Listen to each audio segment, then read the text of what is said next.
Miniso থেকে কিছু জিনিসপত্র কেনাকাটা করেছিলাম বন্ধুরা, খানিকটা তোমাদের কাছে তুলে ধরেছিলাম, আরও খানিকটা দেখানো বাকি ছিল তোমাদের।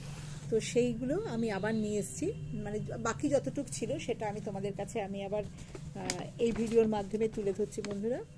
আচ্ছা, তার মধ্যে এই যে আছে লিপটিন, এই যে এই দুটো রঙের নিয়েছি বন্ধুরা, আশা করি তোমরা দেখতে পাচ্ছ। এই যে এটা হালকা গোলাপি গোলাপি একটু ব্রাউন মেশানো এই রঙটা, এই যে এই রঙটা।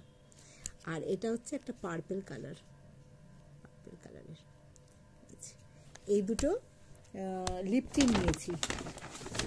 আর নিয়েছি এই যে এই লিপস্টিকটা নিয়েছি, এটার রঙটাও খুব সুন্দর। এই যে আশা করি তোমরা দেখতে পাচ্ছ বন্ধুরা, এই লিপস্টিকটা নিয়েছি, লিকুইড লিপস্টিক। এটাও রঙটাও খুব সুন্দর, তবে এগুলো আমি খুলবো যখন, খুলে নিয়ে তোমাদের কাছে আমি রঙগুলো আবার ভালোভাবে তুলে ধরবো বন্ধুরা। আর নিয়েছি, এটা আমার সব সময় আমার ব্যাগে থাকে সব সময়, তবে হ্যাঁ এই একটা এসেন্সে না, অন্য গন্ধেরও থাকে, অ্যালোভেরা থাকে, বিভিন্ন রকম থাকে, কিউকাম্বার থাকে, কোকোনাটের থাকে, তবে এটা হচ্ছে অরেঞ্জের। এই যে ওয়াইপার, এটা আমার সব সময় আমি ক্যারি করি, এগুলো আমার সাথে সব সময় থাকে, আমি এগুলো ভীষণভাবে ব্যবহার করে থাকি বন্ধুরা। তো মোটামুটি এই কেনাকাটা হয়েছে। আর একটা জিনিস ওখান থেকেই কিনেছি, এটা হচ্ছে এই যে এই ব্যাগটা। বলো তো বন্ধুরা কেমন হয়েছে এই ব্যাগটা? ব্যাগটা একটু দাম নিয়েছে, অস্বাভাবিক কিছু না হলেও একটু দামি। আর বাকি জিনিসগুলো তো একদম মানে আমাদের সাধ্যের মধ্যে, কারণ আমাদের প্রতিদিনের জিনিসগুলো আমরা অস্বাভাবিক দামে তো কখনোই নিই না, আমি আগেও বলেছি, কারণ বেশি দাম দিয়ে আমরা কেউই চাই না সেগুলো খরচা করতে, বাজে বেশি টাকা দিয়ে যেখানে সাধ্যের মধ্যে পাওয়া যায় সেখান থেকেই নেওয়ার চেষ্টা করি। এই ব্যাগটা নিয়েছি বন্ধুরা, ব্যাগটা দেখো তো কেমন হয়েছে, মানে জিন্সের কাপড়ের মতন ব্যাগটা।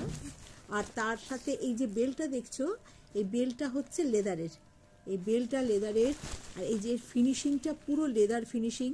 আর একটা চেন পরে, আর তলা ভেতরে একটা কয়েন চেন মতন আছে, কয়েন রাখার।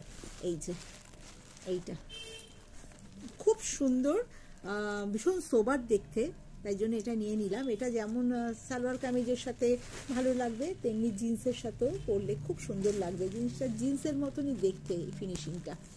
তো এইটা নিয়ে নিয়েছি বন্ধুরা, এই ব্যাগটা নিয়েছি। ব্যাস এই অবধি আমার কেনাকাটা। আরেকটা ছোট্ট ভিডিও তোমাদের কাছে আমি নিয়ে আসবো বন্ধুরা। আমি হস্তশিল্প মেলায় গেছিলাম সল্টলেকে, তো ওখান থেকে একদমই কিচ্ছু কিনিনি, কারণ পরপর মেলায় যাচ্ছি আর প্রচুর জিনিস কেনা হচ্ছে, তো সেইভাবে আর কিছু আর আলাদা কিনিনি। কিন্তু একটু জুয়েলারি কালেকশন কিছু কিনেছি, আর খাবার জিনিসও একটা কিনেছি। তো সবটাই তোমাদের কাছে আমি পরবর্তী ভিডিওতে নিয়ে আসছি, ওখানে কি কেনাকাটা করেছি দেখতে থাকো আমার পরবর্তী ভিডিও। সবাই ভালো থেকো, সুস্থ থেকো।